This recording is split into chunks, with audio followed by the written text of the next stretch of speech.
অসম্মান করছে, কারণ সে মহিলাটি অশিক্ষিত। আর সব থেকে খারাপ লাগে একজন মহিলা হয়ে মহিলার পাশে না দাঁড়িয়ে এই সমস্ত কথা বলে তিনি কি করছেন, অন্যায়কে সমর্থন করছেন। এবং সেই মহিলাদের কথা শুনে মানুষ, কিছু অমানুষ, কিছু ক্রিমিনাল আরও অপরাধ করার প্রশ্রয় পাচ্ছে। আর এই মহিলার কথা তো ফেসবুকে চলে গেছে, অনেকেই পড়েছে। যাদের মধ্যে শয়তানি বুদ্ধি আছে তারা ভাববে, তারা আরও অপরাধ করতে চাইবে। এই জন্য সমাজে যে অন্যায় ঘটে তার জন্য কিছু মহিলা দায়ী থাকে, মহিলাদের সঙ্গে। কিন্তু নেতা মন্ত্রীরা তো মদ খায়। কি বলছে, বান্ধবীকে সাথে নিয়ে গেলে নাকি ঘটনা ঘটত না। ভাবুন, বান্ধবীকে সাথে নিয়ে গেলেও ঘটনা ঘটতো, যেখানে এদের মতো মহিলারা এসব বিফাস কথা বলে। এটা অন্যায়, আজকে এটা অন্যায়, এটা অন্যায়। আর পোশাক কোনো কারণ হতে পারে না, যেখানে 1 বছরের বাচ্চা শিশু ধর্ষণ হয়। তাহলে কি বলবো, 1 বছরের শিশুকেও কি বোরখা পরে জামা কাপড় পরিয়ে থাকতে হবে? যেখানে ঠাকুমার বয়সী, যেখানে একজন শাড়ি পরা মহিলা ধর্ষণ হয়, যেখানে একটা বোরখা পরা নারী ধর্ষণ হয়, সেখানে আপনি ছাত্রীদের পোশাক দিকে আঙুল তুলছে। আর ছাত্রী যারা পড়তে যায় তাদের একটা ইউনিফর্ম থাকে। স্কুল ছাত্রীকে যদি স্কুলের মধ্যে রেপ করে খুন করে দেওয়া হয়, তাহলে কি এই কথা বলবে যে না, মেয়েরা উচ্ছনে গেছে, খারাপ খারাপ পোশাক পরছে? বলেছিল জিডি বিল্লা, এমডি বিল্লার স্কুলের ঘটনা, যেখানে ক্লাস 5-এর ছাত্রীর ওপরও নির্যাতন হয়েছিল। সেখানেও কিছু মানুষ পোশাক নিয়ে আলোচনা করেছিল। সবচেয়ে খারাপ লাগে, স্কুল ছাত্রী, সে কি খারাপ ড্রেস পরবে? সে তো স্কুলে পড়তে যাচ্ছে, সে তো বিদ্যা শিখতে যাচ্ছে। তার মানে কি, তার ইউনিফর্মটা খারাপ? যেখানে ইউনিফর্মকে খারাপ ড্রেস বলা হয়, যেখানে উকিলদের ইউনিফর্মকে খারাপ ড্রেস বলা হয়, যেখানে ডাক্তারদের ইউনিফর্মকে খারাপ ড্রেস বলা হয়, সেই মানুষগুলা কখনোই শিক্ষিত হতে পারে না।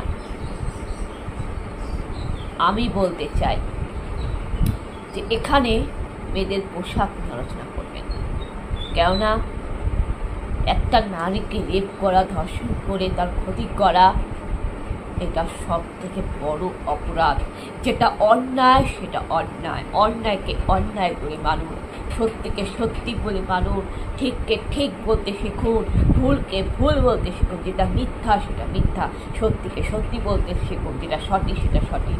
অন্যায়ের বিরুদ্ধে প্রতিবাদ করুন। যারা এই ধরনের কাজ করে তাদের কঠিন থেকে কঠিন শাস্তি হওয়া উচিত। প্রার্থনা করুন ঈশ্বরের কাছে। অভয়া দিদি বিচার পায়নি, আমি জানি না অভয়া দিদি আর্জি করে অসহায় পরিবার বিচার পাবে কিনা, তবু অভয়া দিদির মা বাবা এখনও আশা রাখছেন, এখনও লড়াই করে যাচ্ছেন। কিন্তু এই যে মেয়েটি, যিনি উভু আইনজীবী, আইন কলেজে পড়তে আসেন, তার উপর যে নির্যাতন হলো, অন্যায় অনাচার হলো, সঠিক বিচার হয়। এবং অপরাধীরা তো ধরা পড়েছে, আমরা সকলেই জানি অপরাধী কারা, তাদের পরিচয় কী, তাদের ব্যাকগ্রাউন্ড কী, তাদের স্টেটাস কী। প্রার্থনা করুন যেন অপরাধীরা যেন কঠিন শাস্তি পায়। সমাজে আমরা আরও একটা বার্তা দিব যে বারবার নারী নির্যাতন ঘটনা ঘটবে, বারবার মানুষ আন্দোলন করবে, প্রতিবাদ করবে, বারবার অপরাধীদের সাজা হবে, মেয়েটির জীবন শেষ হবে, সমাজে বারবার অন্যায় হবে, বারবার মেয়েদের জীবন নষ্ট হবে, আর বারবার অপরাধীদের সাজা হবে। অপরাধীদের সাজা হবে, কিন্তু মেয়েটি বাঁচবে না, মরবে, সে জীবন নিয়ে চুরি খেলা হবে। এটা কেন হবে? বারবার আমাদেরকেই বা আন্দোলনে নামতে হবে কেন?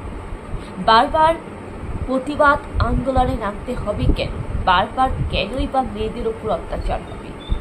কেন মেয়েদের জীবন নিয়ে খেলা হবে? কেন মেয়েরা নিরাপত্তা থাকবে না? কেন মেয়েদের নিরাপত্তা থাকবে না? কেন মেয়েরা সুরক্ষিত নেই? কেন বারবার মা বোনেদের রেপ করা হবে, খুন করা হবে, নির্যাতন করা হবে? কেন বারবার মোমবাতি নিয়ে রাস্তায় নামতে হবে? সব থেকে আমাদের নারীর নিরাপত্তা থাকতে হবে, নারীর সুরক্ষা নিশ্চিত থাকতে হবে। নারী নিরাপত্তা এমন হবে যে যেখানে আমরা ভয়ে আমাদের বাবার সাথে দেহরক্ষী নিয়ে, রক্ষা কবচ নিয়ে বের হতে হবে না। আমরা মেয়েরা একাই রাস্তাঘাটে চলাফেরা করতে পারবো, মাথা উঁচু করে চলতে পারবো। যেখানে মেয়েরা ভোরবেলায় বলো, রাত্রিবেলায় বলো, দিনের বেলায় বলো, গভীর রাতে হলেও বলো, আমরা রাস্তাঘাটে ট্রেনে চলাফেরা করতে পারবো। যেখানে আমাদের দিদিরা, বোনেরা, আমাদের ছেলেমেয়েরা, আমরা মেয়েরা কলেজে, স্কুলে, শিক্ষা প্রতিষ্ঠানে, চাকরির ক্ষেত্রে, পড়াশোনার ক্ষেত্রে আমরা স্বাধীনভাবে, নিশ্চিতভাবে, সুরক্ষিতভাবে আমরা সভয়ে, নির্ভয়ে, কোনো ভয় না পেয়ে, কোনো ভয় না পেয়ে, ঈশ্বরের আশীর্বাদ নিয়ে, ঈশ্বরের কৃপা নিয়ে আমরা কলেজে, শিক্ষা প্রতিষ্ঠানে আমরা শান্তিতে কাজকর্ম করতে পারবো। যেখানে নারী নিরাপত্তা একেবারেই নিশ্চিত থাকবে, সেইটা হওয়া উচিত, সেইটা হওয়া উচিত। এবং যেখানে মেয়েদের জন্য একটা আইন করা উচিত, এমন আইন করা উচিত, আর অপরাধীর এমন সাজা হওয়া উচিত যে সাজা দেখে কোনো ছেলে, কোনো মানুষ এরকম ধরনের ক্রাইম করার আগে 10 বার ভাববে, ভয় পাবে। এবং কি পশ্চিমবঙ্গের আইনের সেই বিচার ব্যবস্থা, নারী সুরক্ষা দক্ষিণ ভারতের মহিলাদের উপর মতন হওয়া উচিত, দক্ষিণ ভারতের মানুষদের উপর করা উচিত। এর জন্য দক্ষিণ ভারত শিক্ষিত। কেন? দক্ষিণ ভারতে মেয়েরা সোনার কানের দুল পরে, সোনার গলায় পরে রাস্তায় চপ বিক্রি করে, ফুটপাতের দোকান, ফুচকার দোকান বিক্রি করে। সেখানকার মহিলারা সোনার গলা পরে রাস্তা দিয়ে হেঁটে যায়, সিসিটিভির ক্যামেরা আছে, সেখানে মহিলাদের সম্মান করা হয়। কোনো মহিলা বা কোনো ফ্যামিলি গেলে বাসে, ট্রেনে মহিলাদেরকে আগে সম্মান করা, নারীদেরকে সবার আগে, নারীরা সেখানে এগিয়ে। এবং দক্ষিণ ভারতে কোনো ক্রাইম ঘটলে সেখানে ন্যায় হয়, বিচার হয়, অপরাধী শাস্তি হয়। কোনো ছেলেমেয়েরা, কোনো মানুষ নির্যাতিতা নারীকে টার্গেট করে না, পরচর্চা সমালোচনা করে না, পোশাক নিয়ে আলোচনা করে না, অপরাধীকে প্রশ্রয় দেয় না। আমাদের পশ্চিমবঙ্গে তো এসব হচ্ছে না, যার জন্য অপরাধীরা অপরাধ করেই যাচ্ছে, আর আমাদেরকে খাটনি করে রাস্তায় আন্দোলন, মোমবাতি মিছিল, একটা পর একটা ভিডিওতে আসতে হচ্ছে, লাইভ ভিডিওতে আসতে হচ্ছে। ওখানে তো এইসব নাই, ওখানে ন্যায় আছে, জাস্টিস আছে, সঠিক বিচার আছে। ওখানে কেউ লাইভ ভিডিও করতে আসে না। কেন?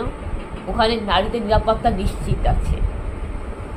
এই হচ্ছে দক্ষিণ ভারত। এই জন্য দক্ষিণ ভারত শিক্ষিত, আর পশ্চিমবঙ্গ অশিক্ষিত রাজ্যে ভরে গেছে। মনে হচ্ছে আমরা মধ্যযুগে বাস করছি। শেষ নেই, আমাদেরকে এখনো সাবধান থাকতে হবে, আমাদের সজাগ থাকতে হবে, সতর্ক থাকতে হবে।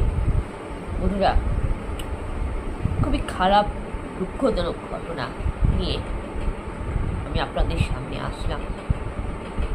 আপনারা নিরাপদে থাকুন, আপনাদের মা বোনেদের নিরাপদে রাখুন, সুরক্ষিত রাখুন। সকলকে ধন্যবাদ। জয় যিশু, জয় যিশু।